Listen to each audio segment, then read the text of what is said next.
Level 1, the Junior Analyst. You arrive at the windowless concrete building on a Tuesday morning, clutching a plastic badge that feels heavier than it looks. You've spent 6 months undergoing background checks, polygraphs, that asked about every lie you told in high school, and a series of interviews in rooms that smelled of stale coffee and ozone. You graduated top of your class in computer science, and you expected to be Neo, sliding through green rain and toppling regimes before lunch. Instead, you are level 1, and you are a number.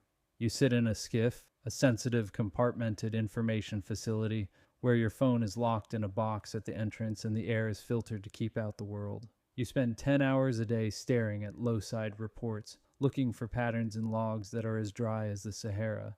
Your job is to find the one anomaly in a billion lines of code, the digital equivalent of finding a specific grain of sand on a beach. You report to a man named Miller who has been doing this since the Cold War and treats the internet like a dangerous animal that needs to be caged. You aren't hacking yet. You're a digital janitor cleaning up the noise so the real players can see the signals. You go home and your mother asks how work was, and you say, fine, because saying anything else is a felony. You've been here for a year, and the only thing you've breached is a vending machine that ate your dollar. Level 2, the Vulnerability Researcher. You've moved out of the logs and into the red team. You aren't just watching the walls anymore. You're looking for the cracks. Your job is to find 0 days, vulnerabilities that nobody knows exist, not even the people who wrote the software. You spend your nights in a fugue state of assembly code and debugger windows. You find an exploit in a popular document reader. It's a tiny thing, a buffer overflow that happens only when a specific malformed font is rendered,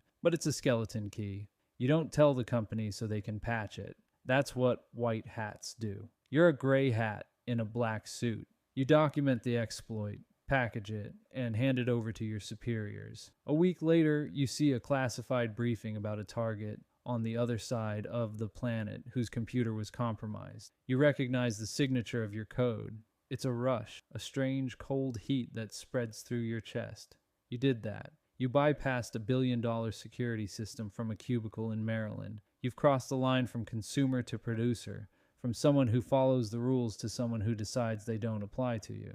But the rush fades when you realize you don't get the credit. Your name will never be on a Hall of Fame list. In the eyes of the world, you don't exist. Level 3, the Intelligence Collector. You've been promoted to Signal Intelligence. Now it's not about the software, it's about the people. You spend your days inside the private lives of people you've never met. You read their emails, you listen to their VoIP calls, you watch their webcam feeds. You know that a mid-level bureaucrat in a foreign ministry is cheating on his wife. You know what his children want for their birthdays. You are a voyeur with a government mandate. At first, it's uncomfortable, the feeling of being in someone's bedroom while they sleep. But then the compartmentalization kicks in. They aren't people, they're targets. They aren't lives, they're data points. You learn to read the temperature of a foreign city through its digital traffic. You see the spike in encrypted messages before a protest, the sudden silence of a cell tower before a raid. You are the eye in the sky that never blinks. You find yourself scanning the people at the grocery store when you're off the clock, wondering what their metadata looks like. You're becoming a ghost, existing in the spaces between their conversations, and the more you know about them, the less you feel like you belong among them. Level 4, the Weapon Architect. You don't just find exploits anymore, you build weapons. You're part of a specialized cell that creates tailored access tools. These aren't just scripts, they're masterpieces of engineering. They are designed to live in the air gap, the space between a computer and the internet. You write code that can jump from a thumb drive to a printer, then to a laptop, then into the industrial controller of a centrifuge. Your work is surgical. It doesn't crash the system, it subtly alters it. It makes a gauge read 90% when the reality is 110%. You are the architect of a catastrophe that looks like an accident. You spend 8 months on one project, a piece of malware that is so sophisticated it has its own modular update system and self-destruct sequence. When it finally deploys, you watch the satellite imagery of a facility halfway across the globe. You see the smoke, the panicked workers, the international headlines about a technical failure. You feel like a god, but a god with a mortgage and a badge. You realize that you've created something that could start a war, and you did it while eating a ham sandwich at your desk. Level 5, the Infrastructure Specialist. Now you've moved into the world of SCADA, Supervisory Control and Data Acquisition. This is where the digital meets the physical. You aren't interested in emails or bank accounts. You want the lights, the water, and the trains. You spend your time mapping the power grids of entire nations. You know which substation, if taken offline at 4 a.m., will cause a cascading failure that leaves 10 million people in the dark. You've moved past the thrill of the hack into the heavy reality of the impact. You are an enforcer of national will. You conduct denial of service attacks that don't just slow down a website, but stop a city's heart. You see the world as a series of interconnected vulnerabilities. A bridge isn't a bridge. It's a sensor network that can be spoofed. A dam isn't a dam. It's a programmable logic controller that can be told to open the gates. You carry the weight of potential chaos in your pocket. The paranoia starts to set in. Not that you'll be caught, but that someone like you is doing the same thing to your city. You start buying analog backups for everything. You stop trusting the smart features of your own home.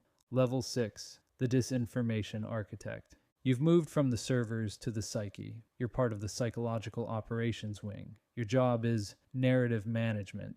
You don't hack computers, you hack the people who use them. You manage thousands of sock puppet accounts using AI to generate realistic personas that can steer a conversation on social media. You seed a rumor in a forum, watch it get picked up by a fringe news site, then watch it migrate to the mainstream. You can make a population lose faith in an election or make them demand a war.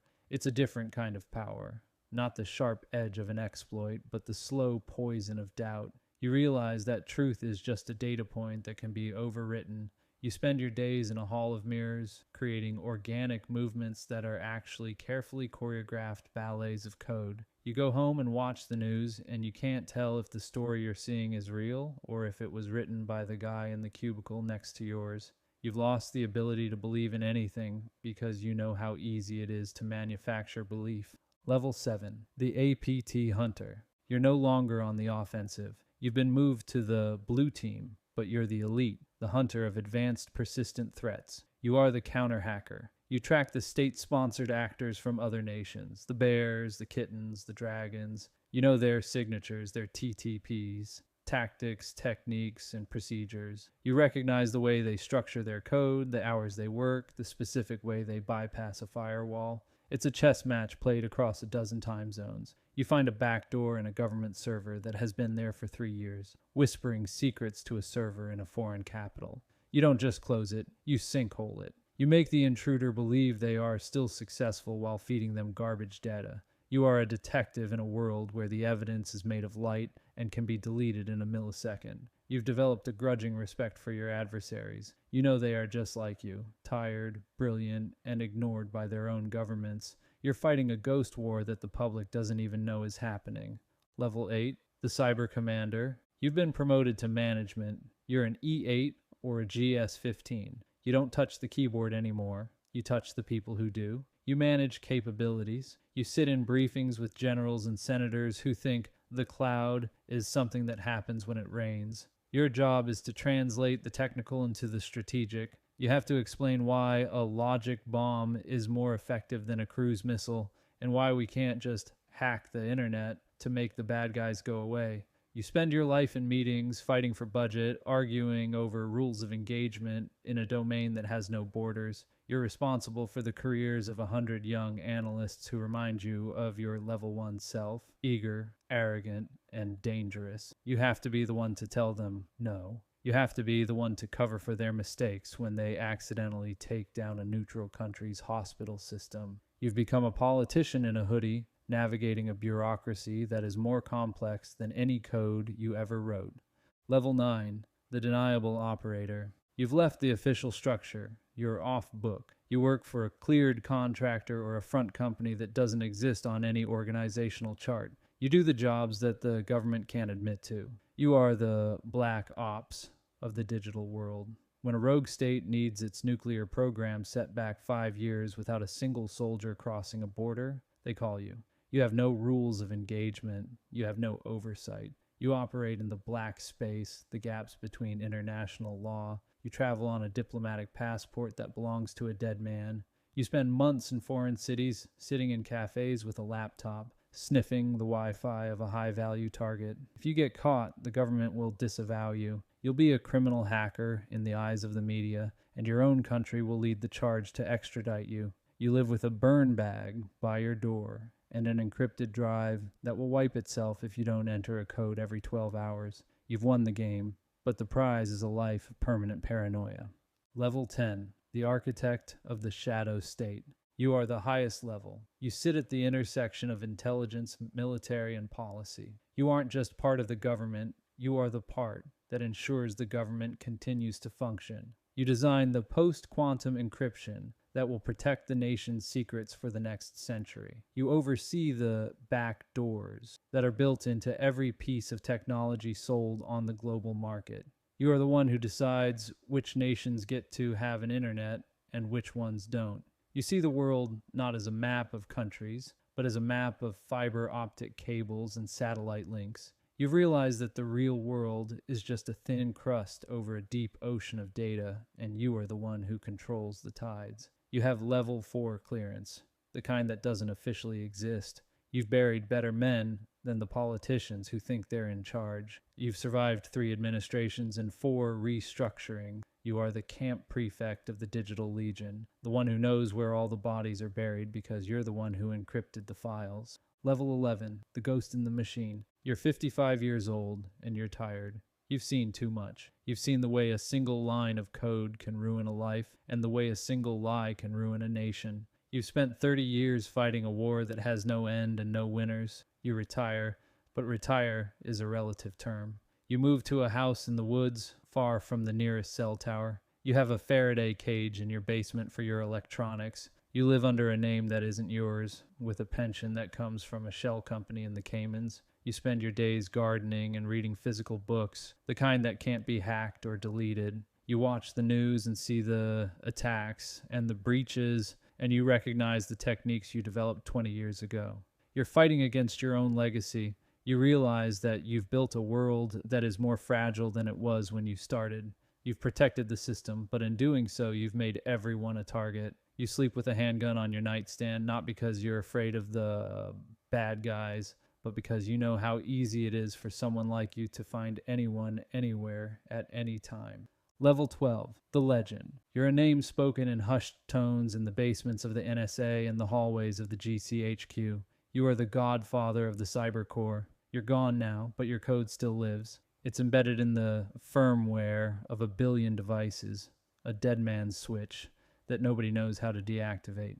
You've achieved the ultimate goal of any hacker, permanent persistence. You are the infamous ghost. The FBI has a file on you that is 10 feet thick, but it's full of unknowns and redacted lines. You've beaten the system by becoming the system. You are the government, the hacker, and the secret all at once. You've left the world a series of locked doors, and you're the only one who ever had the keys. As the lights of the world continue to flicker and the data continues to flow, you are the silence at the center of the noise. You've won, but there's nobody left to tell, and no way to say it if there were. The cycle continues, but you've finally logged off.